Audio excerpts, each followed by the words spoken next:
Enquanto você assiste a este vídeo, toneladas de ouro deixam Burkina Faso. Esse pequeno país da África Ocidental é um dos maiores produtores do continente. O metal cruza fronteiras, vira barras, joias, componentes e reservas. Movimenta bilhões. E a pergunta que quase ninguém faz: se produz tanta riqueza, por que continua entre os mais pobres do mundo? Essa pergunta não é só sobre Burkina Faso, é sobre a África.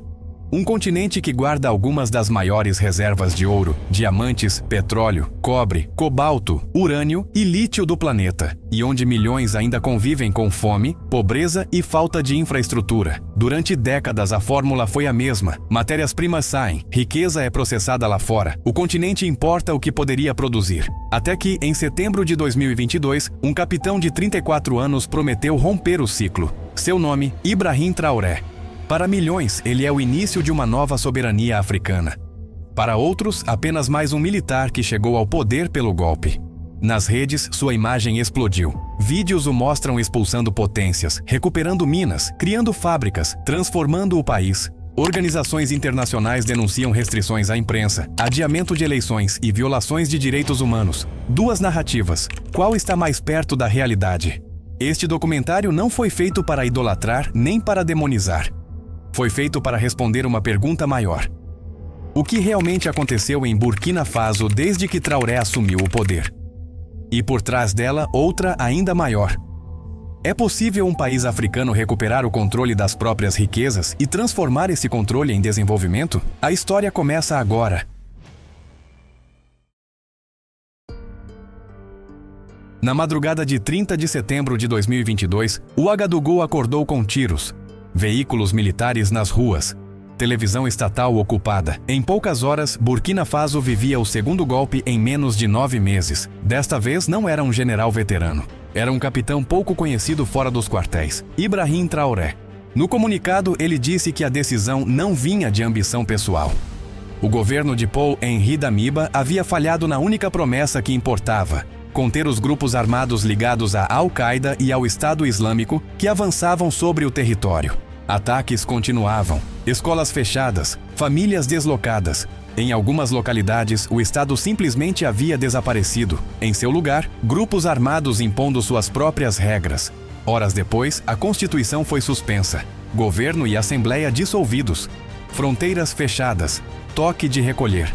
Parte do exército permaneceu leal a Damiba. Negociações intensas evitaram um confronto interno.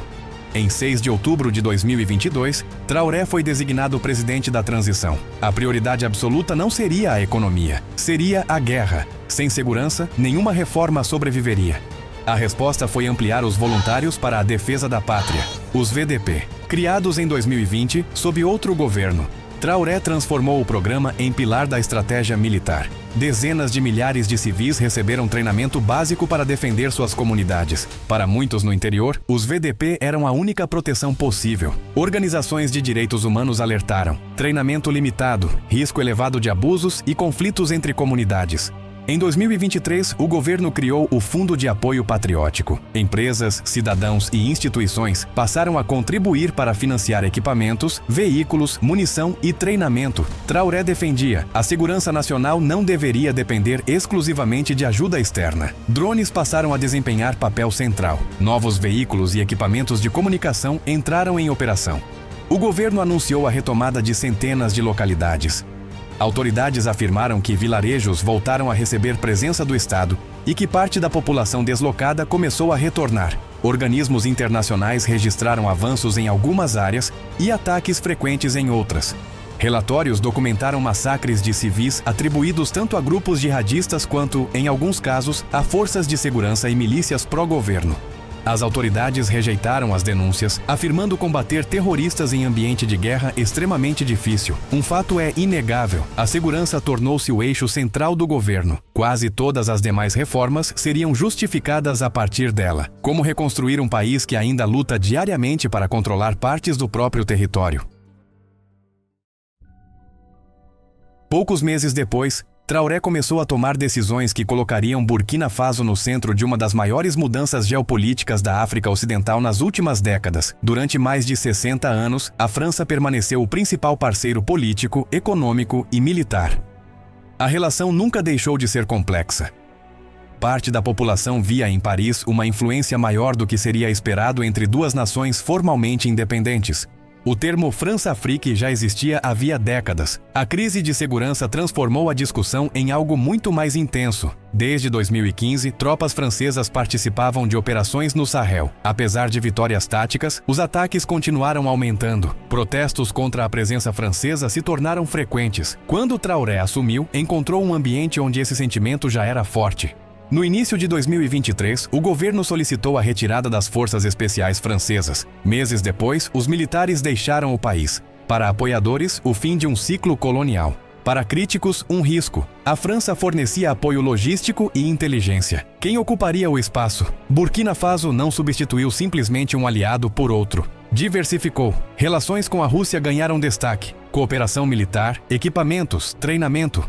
Também ampliou laços com Turquia, China e Irã em defesa, comércio e infraestrutura. Traoré insistia. O objetivo não era trocar uma dependência por outra, mas estabelecer relações baseadas em interesses mútuos. Após os golpes em Burkina Faso, Mali e Níger, a CEDEAO impôs sanções e exigiu retorno à ordem constitucional. Os três governos acusaram a organização de agir sob influência externa. Em setembro de 2023, criaram a Aliança dos Estados do Sahel, AES. Inicialmente um pacto de defesa mútua, evoluiu para cooperação política, econômica e estratégica. Em janeiro de 2024, anunciaram a saída da CEDEAO, um dos maiores rearranjos da região em décadas. Para alguns, passo histórico de autonomia. Para outros, isolamento e risco econômico. Independentemente da interpretação, Burkina Faso deixava de seguir a política externa tradicional. A imagem de Traoré explodiu. Comparações com Thomas Sankara. Camisetas, murais, canções. Ao mesmo tempo, centenas de vídeos passaram a atribuir a ele frases que nunca disse, decisões que nunca tomou e projetos que jamais existiram. Sua imagem foi usada tanto por apoiadores quanto por críticos para defender narrativas que nem sempre correspondiam aos fatos. Por isso, ao longo deste documentário, distinguimos três coisas: o que foi oficialmente anunciado, o que realmente foi implementado e aquilo que simplesmente viralizou sem comprovação. Controlar o território era apenas o primeiro passo. O próximo seria tentar controlar a riqueza produzida dentro dele. Se existe um recurso capaz de explicar boa parte da economia de Burkina Faso, esse recurso é o ouro. Ano após ano, dezenas de toneladas deixavam o país. Tornou-se o principal produto de exportação. Mas a pergunta difícil sempre esteve lá: quem realmente se beneficiava? A mineração nunca foi controlada exclusivamente pelo Estado. Empresas privadas, muitas estrangeiras, operavam mediante concessões. Pagavam impostos e royalties. Faziam os investimentos pesados. Traoré não anunciou o fim da mineração privada. Sua proposta era outra: aumentar a participação do Estado na riqueza gerada. O novo Código de Mineração ampliou a capacidade do Estado de participar de projetos, fortalecer o controle sobre recursos estratégicos e aumentar os benefícios econômicos. A SOPAMIB, Sociedade de Participação Mineira de Burkina Faso, nasceu com missão clara: representar diretamente os interesses do Estado. Em 2024 e 2025, o governo iniciou processos para assumir o controle de alguns ativos minerários específicos. Foi daí que surgiu um dos maiores mal-entendidos das redes: Traoré nacionalizou todas as minas. Isso não aconteceu. O setor privado continuou operando. Empresas estrangeiras permaneceram. Novos investimentos foram anunciados. O que mudou foi o papel que o governo pretendia exercer. Outra frente: o ouro artesanal. Milhares de pessoas sobrevivem dele. Parte significativa era comercializada informalmente e deixava o país sem passar pelos canais oficiais. O governo ampliou mecanismos de compra estatal para reduzir o contrabando, aumentar a arrecadação e fortalecer as reservas nacionais e a Refinaria Nacional de Ouro. A proposta, em vez de exportar ouro bruto para ser refinado no exterior, realizar parte do processo dentro do território, agregar valor, gerar empregos especializados, desenvolver conhecimento técnico. Tornou-se um dos símbolos da política de industrialização. Alguns projetos já operavam, outros permaneciam em implantação ou planejamento. Confundir anúncio com conclusão é um dos erros mais comuns sobre Burkina Faso. A mineração deixou de ser tratada apenas como atividade econômica, passou a ocupar lugar central no projeto de soberania. Mas controlar o ouro, por si só, não resolveria os problemas. Era preciso produzir alimentos, gerar empregos, reduzir a dependência das importações. Mais de 2/3 da população dependem direta ou indiretamente da agricultura. Milhões vivem do cultivo de milho, sorgo, milheto, arroz, algodão, gergelim e da criação de animais. Quando a produção cresce, o país sente. Quando falha, as consequências atingem quase todas as regiões.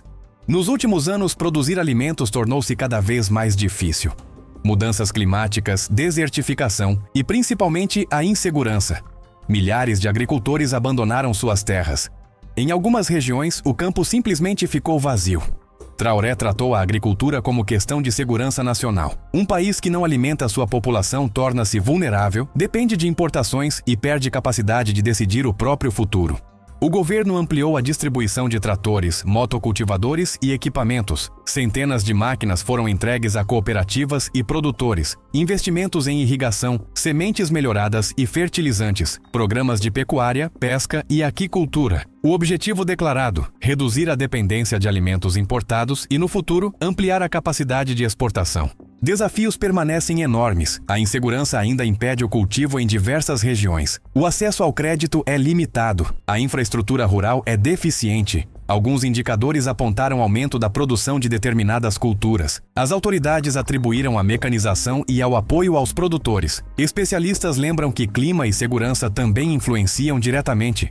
Independentemente da discussão, uma conclusão é clara. O governo passou a tratar a agricultura como instrumento de independência, mas produzir mais alimentos resolvia apenas parte do problema. Vender matéria-prima, ouro, algodão ou produtos agrícolas continuava significando abrir mão da maior parte do valor gerado.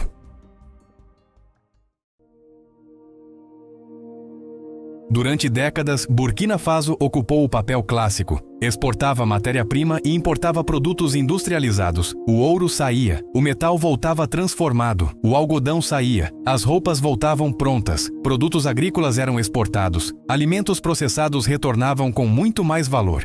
Traoré defendeu que o país não deveria limitar-se a fornecer matéria-prima. Desenvolvimento duradouro exige transformar os próprios recursos em produtos de maior valor. A refinaria de ouro tornou-se o símbolo mais visível. No algodão, um dos maiores produtores da África, a meta é avançar para a fiação, tecelagem e confecção. No processamento de alimentos, apoio a unidades de transformação de tomate e outros produtos cultivados localmente. Construir indústria exige energia, estradas, mão de obra qualificada, crédito, segurança jurídica e mercado. O governo passou a tratar os setores como partes de um mesmo projeto. A agricultura fornece matéria-prima, mineração gera receitas, educação forma técnicos, energia sustenta as fábricas. A realidade é mais complexa do que os vídeos virais. Alguns projetos operam, outros estão em construção, vários permanecem em planejamento. Reconhecer a diferença não diminui a importância das políticas, permite avaliá-las com precisão. Pela primeira vez em muitos anos, o debate econômico deixava de concentrar-se apenas em quanto o país produzia, passava a discutir quanto dessa riqueza permanecia dentro do próprio país.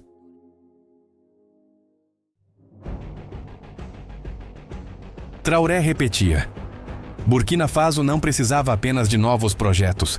Precisava de um novo Estado. Muitas dificuldades não vinham só do terrorismo ou da pobreza. Vinham do funcionamento das instituições. A Carta da Transição orientou o período provisório. O governo defendeu que seria impossível realizar eleições plenamente livres enquanto grandes áreas permanecessem sob ameaça. Parte da população apoiou. Organizações internacionais criticaram o retorno mais lento ao governo civil. Revisões legais ampliaram a participação do Estado em setores estratégicos.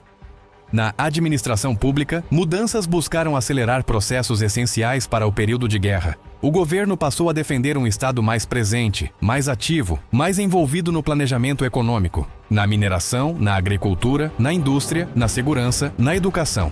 Apoiadores, países em reconstrução precisam de um Estado forte. Críticos, ampliar o poder exige mecanismos igualmente fortes de fiscalização. As duas interpretações acompanham quase todas as análises sobre o governo. As reformas não eram isoladas. Segurança, economia, agricultura, indústria e instituições seguiam a mesma direção. Mas ainda faltava um elemento que, para Traoré, seria decisivo: as pessoas.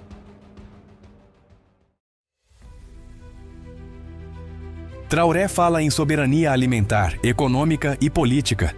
Mas outra palavra aparece com frequência: patriotismo. Segundo ele, um país não se transforma apenas por investimentos. É preciso que a população acredite no próprio país. Programas de educação patriótica, também chamados de imersão patriótica, tornaram-se obrigatórios para estudantes que ingressam em universidades públicas.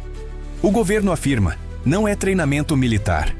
É formação complementar em civismo, disciplina, serviço comunitário, história nacional e deveres do cidadão. Apoiadores veem recuperação de valores cívicos. Críticos temem redução do espaço para visões políticas diferentes. Em 2026, o governo estabeleceu que estudantes que desejassem iniciar cursos superiores no exterior precisariam de autorização prévia do Ministério do Ensino Superior. Objetivos declarados: criar cadastro nacional, combater fraudes, orientar para cursos estratégicos e facilitar a reintegração. Organizações de direitos humanos alertaram para possível restrição à liberdade acadêmica e pediram transparência nos critérios. A mensagem de Traoré é clara. Educação não deve ser planejada apenas a partir de interesses individuais. Também deve atender às necessidades estratégicas do país. ênfase em engenheiros, agrônomos, geólogos, médicos, técnicos industriais e especialistas em energia. Importar tecnologia resolve problemas imediatos. Formar conhecimento dentro do país garante independência no longo prazo. A valorização das línguas nacionais, da cultura e da história reforça a mesma lógica.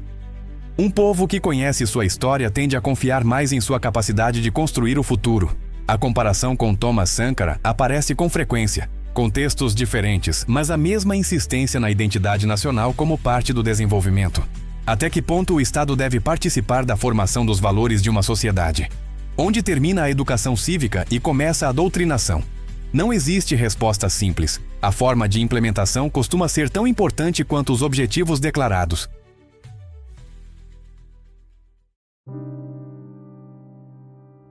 Burkina Faso sempre foi marcada por diversidade religiosa. Muçulmanos, cristãos e seguidores das religiões tradicionais conviveram lado a lado. O avanço dos grupos jihadistas mudou essa realidade. Escolas fechadas, líderes religiosos assassinados, templos atacados. Em junho de 2026, a Assembleia Legislativa de Transição aprovou uma nova lei sobre as liberdades religiosas. O governo afirma modernizar regras, estabelecer critérios claros para reconhecimento de organizações, ampliar transparência e dificultar o uso de instituições religiosas para financiar ou disseminar extremismo.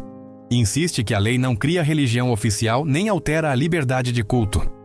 Seu objetivo seria preservar esse direito em contexto de ameaça terrorista e reforçar o caráter laico do Estado.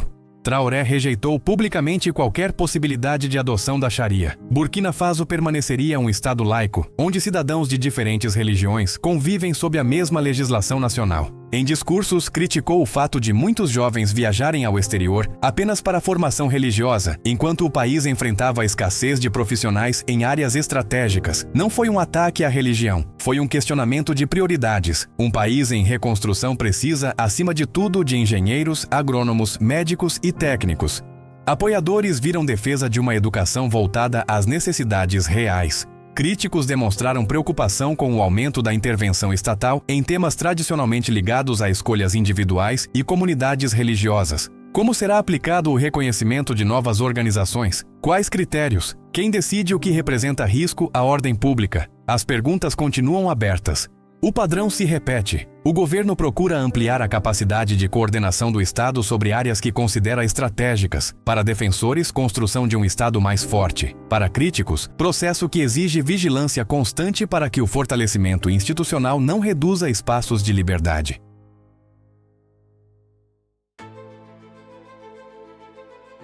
Depois de tantos discursos e reformas, a pergunta precisa ser feita. Os resultados apareceram? Segundo o Banco Mundial, a economia cresceu cerca de 3,2% em 2023, aproximadamente 4,9% em 2024 e uma estimativa de 5,3% em 2025, impulsionado pela agricultura, serviços e mudanças na mineração, além de melhora parcial da segurança em algumas regiões. Números relevantes em contexto de conflito armado. Crescimento do PIB, porém, não significa melhoria imediata na vida de toda a população. Milhões continuam em situação de vulnerabilidade. A agricultura foi um dos principais motores do crescimento em 2024 e 2025, beneficiada pelas políticas de apoio e por condições climáticas mais favoráveis. Especialistas lembram que clima e segurança também influenciam. Na mineração, o novo código, a formalização da mineração artesanal e o aumento da participação estatal contribuíram para fortalecer o desempenho e a arrecadação. O FMI destacou disciplina fiscal mesmo com elevados gastos de segurança. O déficit público diminuiu gradualmente. E a segurança, a promessa central, o governo afirma ter recuperado centenas de localidades, reaberto escolas e permitido o retorno de parte das populações deslocadas. Organismos internacionais reconhecem que a melhora parcial da segurança contribuiu para a agricultura e os serviços. Ao mesmo tempo, ataques continuaram. Diversas regiões permaneceram sob forte pressão. Crises humanitárias e deslocamentos internos persistiram. A guerra não acabou. Longe disso. Alguns indicadores melhoraram. O desafio central permanece. Burkina Faso mudou. Não se transformou no país perfeito dos vídeos virais. Também não permaneceu exatamente igual ao de 2022. A realidade está entre esses dois extremos.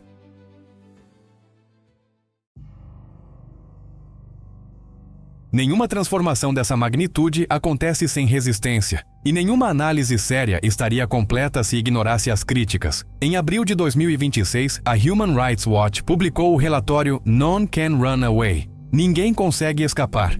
Mais de 300 páginas. Investigou dezenas de episódios desde a chegada de Traoré e concluiu que crimes graves teriam sido cometidos por todos os lados. Grupos ligados à Al-Qaeda, forças de segurança e integrantes dos VDP. Ataques contra civis, execuções extrajudiciais, deslocamentos forçados e denúncias de violência direcionada contra comunidades Fulani. O governo rejeitou as conclusões, afirmando que o relatório ignorava o contexto da guerra e desconsiderava os crimes dos grupos terroristas.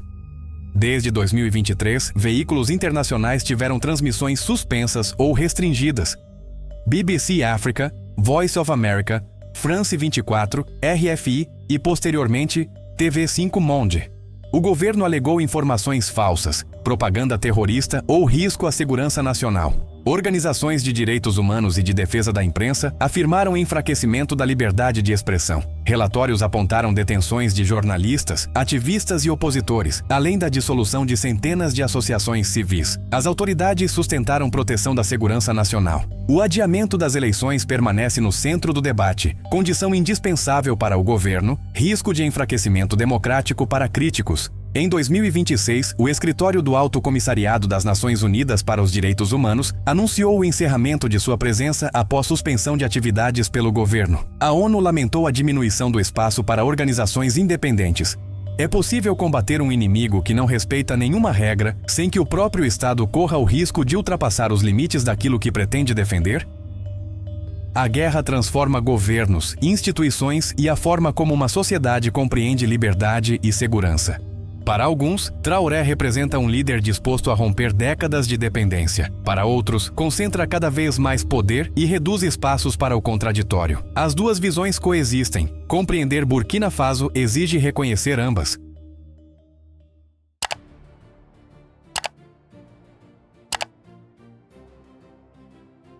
Existe um erro que a história costuma cometer: julgar o presente como se o futuro já estivesse escrito. Ainda não sabemos como essa história termina. Sabemos apenas que ela mudou o rumo de Burkina Faso. Desde 2022, o país reformou parte do setor de mineração, investiu na agricultura, iniciou projetos de industrialização, fortaleceu o exército, criou novas políticas educacionais e reforçou o discurso de soberania. Ao mesmo tempo, enfrentou denúncias de violações de direitos humanos, restrições à imprensa, questionamentos sobre a duração da transição e críticas ao fortalecimento do poder estatal. Essas duas realidades coexistem. Ignorar qualquer uma delas significa contar apenas metade da história. Talvez seja por isso que Ibrahim Traoré desperta tanta paixão. Para milhões de africanos, ele simboliza a esperança de que o continente possa controlar seus recursos e definir seu próprio destino. Para outros, representa os riscos que acompanham governos militares, mesmo quando chegam prometendo mudanças profundas. A história ainda decidirá. Mas há uma pergunta ainda mais importante, e ela não diz respeito apenas a Burkina Faso. Quantos países continuam exportando riqueza e importando dependência? Quantos ainda enviam seus recursos naturais para serem transformados em outros lugares? Quantos acreditam que desenvolvimento é algo que sempre precisa vir de fora? Talvez seja por isso que o debate sobre Traoré ultrapassou as fronteiras do Sahel. No fundo, ele obriga a refletir sobre o que significa, de fato, soberania no século XXI. Controlar o ouro? A terra? A economia? A informação? Ou também controlar a própria narrativa sobre quem você é? Burkina Faso já não é observado apenas como mais um país africano em conflito. Tornou-se um laboratório político acompanhado pelo mundo. Se esse experimento resultará em prosperidade duradoura ou em mais um ciclo interrompido, somente o tempo poderá responder. Líderes passam, governos mudam, as nações permanecem. Talvez o verdadeiro legado de Ibrahim Traoré não esteja apenas nas leis que aprovou, nas minas que reformou ou nas fábricas que inaugurou. Talvez seu maior legado seja ter recolocado uma velha pergunta no centro do debate africano. Quem deve decidir o futuro da África? Os governos africanos? As potências estrangeiras? Os mercados internacionais? Ou os próprios povos africanos? A resposta ainda está sendo escrita, e como toda grande história, ela não termina aqui. Ela continua, todos os dias, em Burkina Faso e em todo o continente africano.